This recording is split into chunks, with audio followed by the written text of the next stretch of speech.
Sleeping on difficult problems. When the conscious ego, which is you, yourself, enters the subconscious during sleep, there are two objects in view. The first object is to carry into the subconscious the new ideas that have formed during the day, and the second object is to recharge the system with life, power, and energy. The subconscious supplies the life and the energy that is required to perpetuate the existence of the mentality and the personality. But to receive this energy, the conscious ego must enter the subconscious and should remain there uninterruptedly for 6 or 7 hours out of every 24 hours to secure the full measure of power. When sleep is interrupted, the personality does not receive as much life as may be required to keep the system in the fullest and most perfect action. Personal efforts will therefore become inferior. When all the conditions are provided for properly recuperating and recharging the system during sleep, and the subconscious is directed to steadily increase the supply of power, the personality will become stronger and more vigorous from year to year, instead of going down to weakness and age. The personality will go on to greater strength, greater capacity, greater ability, and greater power the longer you live. To go to sleep properly is to wake up feeling refreshed, but to go to sleep with all sorts of impressions in mind and all sorts of conditions in the body is to wake up feeling stupid and depressed. To enter the subconscious with adverse impressions is to return to consciousness with similar conditions. Like causes always produces like effects. To aid the mind in purifying itself before going to sleep, attention should be concentrated upon the purest purity and the highest worth that can possibly be imagined, and to place the entire system in a state of peace. Concentrate the thought of peace upon the brain center while gently drawing all the finer forces of mind towards that center. To think with feeling of the finer forces of mind during this process will produce immediate results.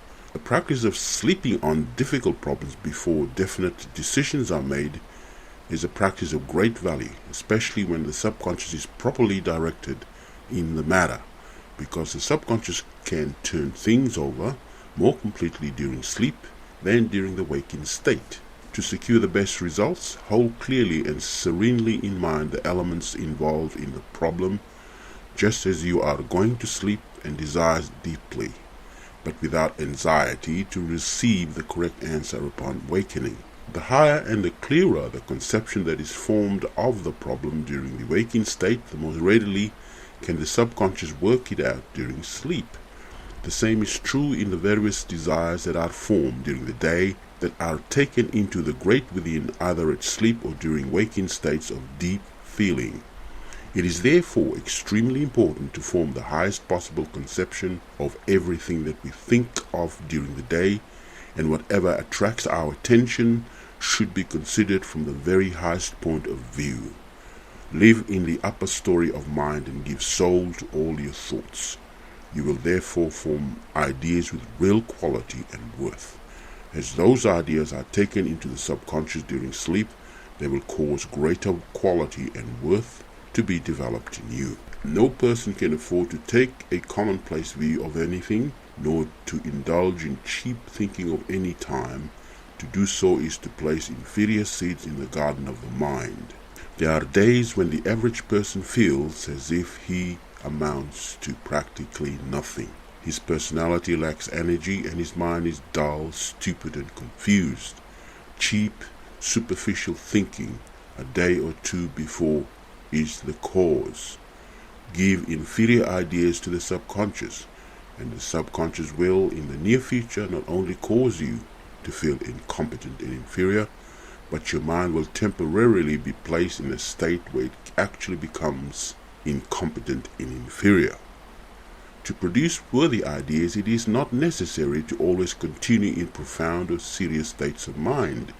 The thought of worth is the thought that mind creates while attention dwells in the life of quality and soul, and while consciousness is thoroughly permeated with the desire to realize quality and soul in everything. Such thinking can be taken into all thought and all life, even into every pleasure. to try to enjoy pleasure while mind skims over the surface of life and thought is to fail to receive the joy that is joy, or the satisfaction that does satisfy. But when pleasure are entered into the feeling of quality and final life, even the simplest of joys become fonts of supreme joy.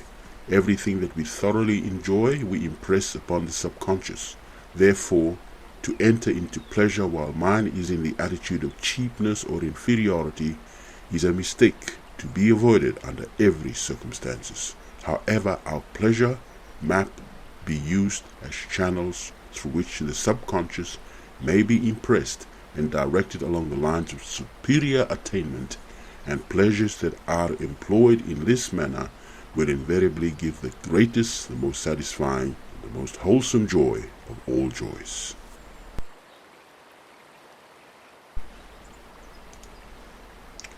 Sleep on the superior, the ideal. The entire human personality is being constantly renewed. There is nothing about mind or body that can possibly become old except the appearance, and the appearance of age is caused by a wrong subconscious process. The process of perpetual renewal is carried on by the subconscious, but it is what the conscious mind gives to the subconscious that determines both the quality and the appearance of the personality. To constantly give the subconscious better ideas, better desires, and better thoughts, and better mental states is to cause the improvement of character, mentality, and personality to become perpetual. To provide better material for the subconscious, the conscious mind before going to sleep should eliminate everything but those ideas, thoughts, and desires that have quality and worth, and every effort should be made during the waking state to form the most superior idea possible on every subject with which the mind may come in contact. Never go to sleep discouraged, nor with the thought of failure in mind. To fear failure while going to sleep is to impress the subconscious with the idea of failure, and the subconscious will respond by producing conditions in the system that are failures. The system will consequently fail to be its best, and will lose ground more and more until real failure takes place. To go to sleep discouraged, disappointed, worried, or depressed is to impress the subconscious with weakening tendency. These will cause the subconscious to express conditions of weakness in every faculty and in every part of mind or body. The tendency downward in any career originates invariably in depressed subconscious states, the majority of which are taken into the subconscious as the mind goes to sleep.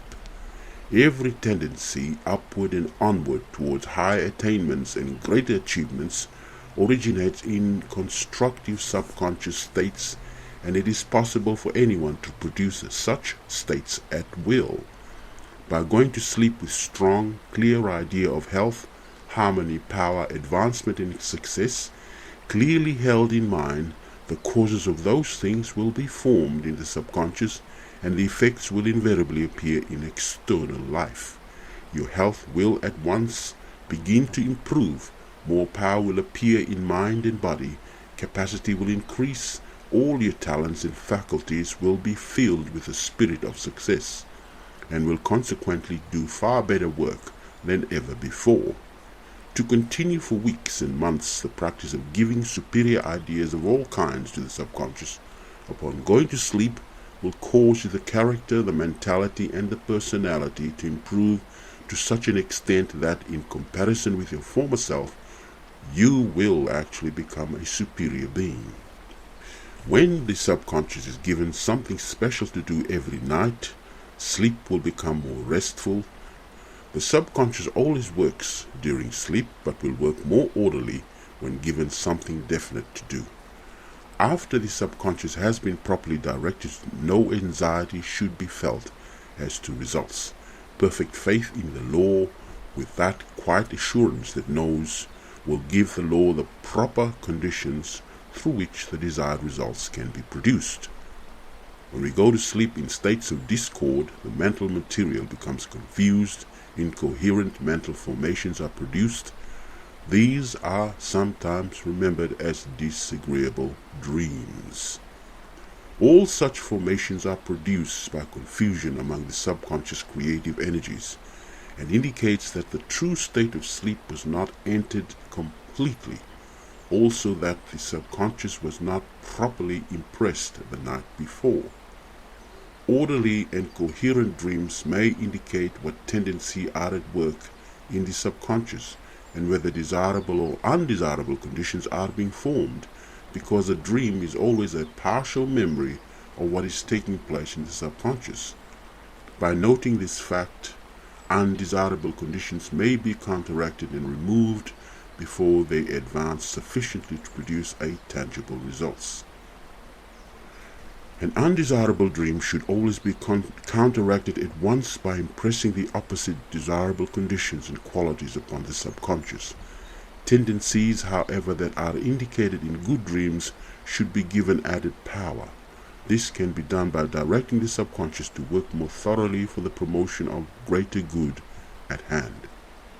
Every good dream is a prophecy, that is, it indicates what the subconscious can do, what it is ready to do, or what it is about to do along certain lines, and this prophecy can be made to come true by directing the subconscious to proceed along those lines with greater power and determination than ever before. These directions should be given to the subconscious as frequently as possible during the waking state as well before going to sleep. Every desirable indications among the greater interior life forces, whether it be discovered through dreams or intuition, should be taken advantage of at once, and all the forces of mind should be concentrated upon the goal that the vision has placed within reach.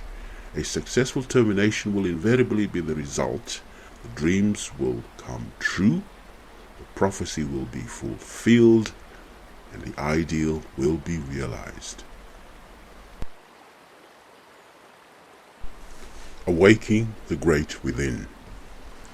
The subconscious mind is not a second mind. To think so is to place an artificial barrier between the outer person and the limitless within. There is but one mind. The outer phase is the conscious or the objective. The inner phase is the subconscious or the subjective. The subconscious is within the conscious, and being unlimited both in power and in possibilities, is appropriately termed the great within. To awaken the great within is to bring into action the powers and the possibilities that are latent in the subconscious. And since the powers of the within are limitless and its possibilities numberless, this awakening may be promoted indefinitely, increasing without end the worth and the greatness of man. The awakening of the great within is promoted directly through a perpetual increase of conscious action upon the subconscious, and the power of the conscious mind to act upon the subconscious will increase in proportion to the practical use that is made of every added expression that appears from the within. The fact that the within is limitless, and the fact that the greatness of the within can be brought forth into expression in greater and greater measure through the proper action of the conscious mind upon the subconscious, proves conclusively that man may become as great as he may desire to be, and that his ability, his talent, and his genius may be developed not only to a most remarkable degree, but to any degree. Personally, each person is only as much as he has, consciously or unconsciously. Directed the subconscious to produce, and he will remain what he is so long as he does not direct the subconscious to produce more. But he may become more, as much more as his highest aspiration can picture, by awakening the great within. To train the conscious mind to act upon the subconscious with the greatest efficiency, a clear idea of how the two phases of mind are related to each other becomes necessary, and this idea is readily understood when we realize that mind is an immense sea of soul forces, all of which move in circles and spirals. The circumference of each circle is acted upon by the conscious ego during the waking state.